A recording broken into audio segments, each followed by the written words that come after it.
Welcome to HEYNER TV. In this video, we will show you how to replace front wiper blades on Jaguar I Pace. To remove the old wiper, press the button. Release the wiper. Now fit the replacement wiper. Use the slim top clip. Fit the clip on the wiper arm.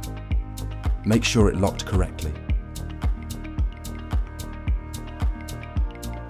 Attach the new wiper.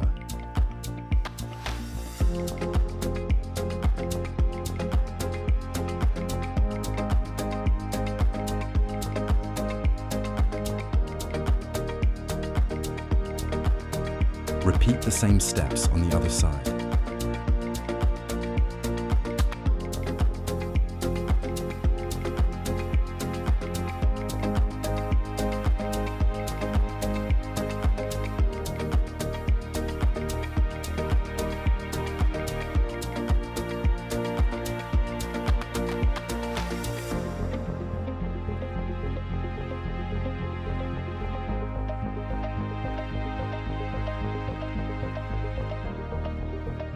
Job done.